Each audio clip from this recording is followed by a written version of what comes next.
What is going on, good people? Welcome into the Delmarva Sports Insider, the only live and local show dedicated to giving you all local sports all the time. I'm Sports Director Trayvon Miles. That's right, and I'm Brandon Bossert. Happy 4th of July weekend to everyone out there. We're kicking it off right with the latest and greatest edition of DSI. Yeah, Brandon, admittedly it is the off season here on Delmarva, but for us here at 47 ABC Sports, there clearly is no off season. No, Trey. No such thing as an off season around here. Sports have become a year-round thing for us. And hey, local basketball has become year-round as well. Yeah, that's exactly right. We'll begin down in Snow Hill. One thing we love, or we know Delmarva loves as well, is its hoops. With that being the case, basketball is already going strong at the Maryland Supreme Summer League. Now, one of the reasons I love this league is it gives us an early preview of what we'll see when the season comes around. Live 97 taking on Virginia Supreme from down south.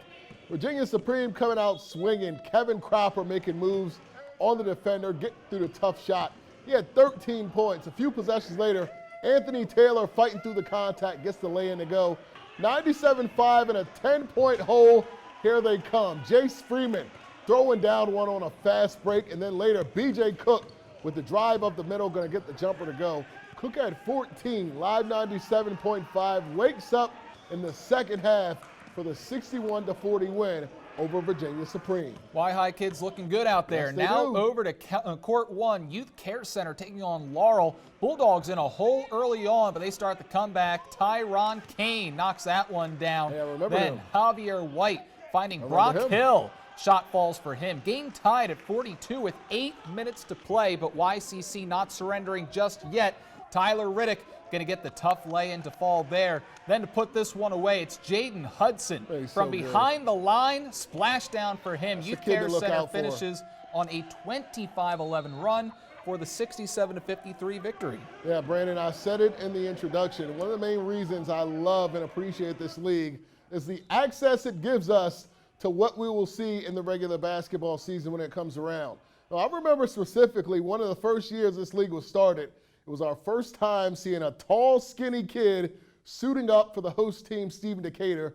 That guy worked and developed that summer in this very league, and he turned into Keve Aluma, the one we know today that is dominating the ACC. So that's just what this league brings. It gives guys an opportunity. Yeah, Trey, that is a great story right there, and it just goes to show how valuable this league really is. We get a look into some of the local schools and how they might look on the courts this winter. And honestly, after the Bayside lost their season this year, it makes it that much more important to watch what happens this summer, because we haven't seen these kids in a while, and obviously they are hungry to get back on the floor. Absolutely. All right, let's move on now to Delmar graduate Shane Leatherbury's professional football dream, and it is alive and well. Absolutely. I was able to catch up with Shane just before he left. Here's a bit of what he told me. Just being in that team environment, it's nothing like it. So when I get down there, I'm just ready to be, part of a team again. Former Delmar turned Towson star Shane Leatherbury is ready to get back on the field. After a year plus away from the game, the 23-year-old is headed to the Canadian Football League.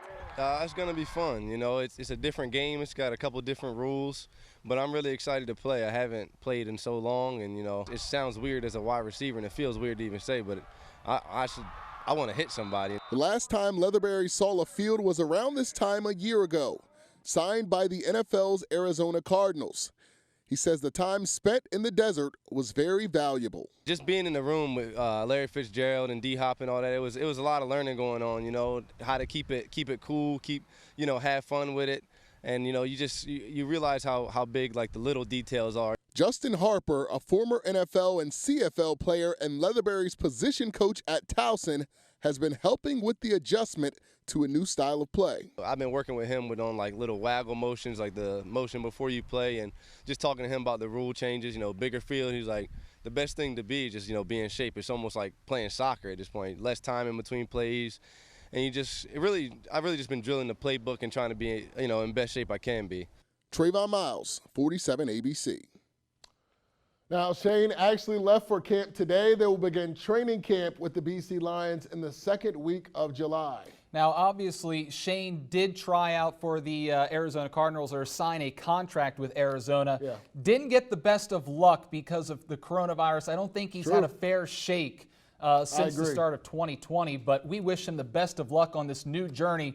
And you know what? He's got a lot to offer in the CFL. I absolutely agree. All right, keeping the pigskin theme alive, pigskin, right? The Maryland Gators, a local youth travel football program in the area, hosting a one-of-a-kind event, Brandon. They'll hold their youth football prospect camp on July 17th from 11 a.m. to 3 p.m. for kids aged 11 through 14 at the Jay's Nest in Seaford, Delaware. Now get this, the organization's idea behind this is an event that's a combine-like setting for middle schoolers that includes the 40-yard dash, 3-cone drill, and the broad jump, all in front of local high school coaches. This is really cool, Trey. Very interesting. Yeah. There's a $20 fee to register with plenty of exposure to be gained. The coaches say this collaboration is much needed.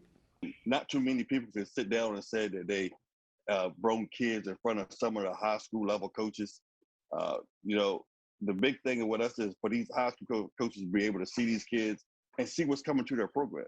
It will also give these kids, if they do move on to the next level, you know, past high school, it will help them get a jump start on what to expect out of those type of programs. And even if they go even further, that, you know, from the college level into the NFL, you know, we want to give them that kind of experience so that it's kind of training them for that position. All right, hopefully these kids can learn something from some of these high school coaches, and it can help them in their career at the next level, Trey. That's exactly right. All right, let's stay on the gridiron now. There was a big hire made by maybe the top Henlopen South program right now. Woodbridge has found their replacement for Jed Bell, a championship-winning coach from up in Wilmington. Yeah, that's right. Marvin Dooley will be the man in charge moving forward. We caught up with him for this week's Insider Interview. Well, I think the program's in pretty good shape. I talked to Jed Bell a few times since this last week, since I got the job. I was good friends with Ed Manlove, who was there before, so I've been very accustomed to what Woodbridge has been doing over the years. They have a lot of guys coming back. Their defense is intact mainly. Offensively, we lost a couple guys, offensive lines, where we'll need to develop. Looking at the roster from last year, lost a lot of O-linemen. But I love their feeder system. A lot of junior high kids are coming up from the junior high school program they have. So we have I think we have a lot of talent. It's just now honing that talent and putting the pieces together, find our best 11. I don't want to change everything, so I'm going to try to keep some of what they did, and then we'll bring what I call the flying wing, which will be a lot of motions, a lot of wing tee blocking up front, but not really the wing tee plays all of it. But we will bring the wing tee blocking up front, and we'll do a little bit of our flying wing, but then keep their two back down set that they use. They use a slot eye. I'm not going to get away from some of that stuff that the kids do well. You won the championship back in 2014. Any similarities that you can find between the roster that you had with William Penn in 2014 and some of the players that you'll be taking over here at Woodbridge? The one thing that pops out right away is speed. I think Woodbridge could be one of the fastest teams in the state. I've always loved coaching speed. Speed really gets you out of a lot of trouble. And William Penn, I've always had speed, and we could do things that other teams couldn't do. I believe that Woodbridge, we have speed. And that's one thing we will use more of. That they were more of in a box sometimes in the power type game. We will use more of the getting off the edges. All my great teams I've ever had have always had great speed. We didn't always have some things, but one thing we always have is speed. I think Woodbridge brings that to the table. That we have a lot of things. We can pressure people, force them to do things that they don't want to do. And then also you can make a mistake and speak and get you out of it.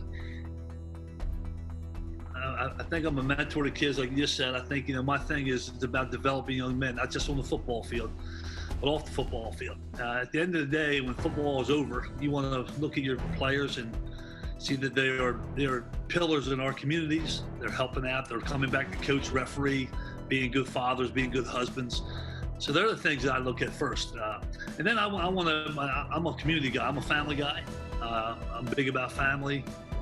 And I will get as much as I can. I will get involved in the Woodbridge community and do whatever I can in the community. to foster that. But in the end of the day, it's about developing young men into young adults, and then hopefully they go on to be successful at what they do after football is long gone in their lives. Now, Dooley says he left St. Elizabeth because he was planning to retire downstate in the future, and when the job opened up in Greenwood, he went after it. Yeah, and he also told me that he's always loved downstate football because of the community atmosphere around the programs. And Trey, we've seen that over the years with how these communities around here, Laurel, Seaford, Greenwood, up in Lewis, they all come together around their community schools. But hey, he will be taking over maybe the most coveted job in the Henlopen South right now. I mean, the Blue Raiders have it all. They have a great community backing them. They've made the playoffs for 6 years in a row. They've won 2 titles in that span. And most important, they have some amazing players returning like Wyatt Wright, Corey Sanders, Ormond Sanders, just to name a few. But I love this hire for Woodbridge. Coach Dooley is a highly respected coach from up in Newcastle County. Woodbridge gets themselves another great mentor to lead that program, and there was a lot of things that he said in that interview that I absolutely loved. Yeah, I think this makes complete sense for Dooley, right? I mean, if you want to come down to a football-rich area like Bridgeville and the Greenwood area and build a powerhouse, it makes complete sense. And just listening to your interview, he said he wanted to come down here anyway, so why not have the best of both worlds if he wanted to retire downstate? Exactly. The area has a great feeder program as well, so if Dooley can really just fall into what was already being built by Ed Manlove and then driven by Jed Bell, I think the team should be fine. And obviously, I don't have to say this, but they should be a contender in Division II again. Oh, absolutely. I think so too, Trey. They'll be right back there. Absolutely right. That'll do it for the A block. We're taking a quick commercial break, but when we return, we've got a Bayside South soccer standout. We're previewing her on the latest After the Whistle. That and much more when the Delmarva Sports Insider returns. My name BJ Cook. I go to Wacomico High School. I play running back and linebacker, and you're watching Delmarva Sports Insider.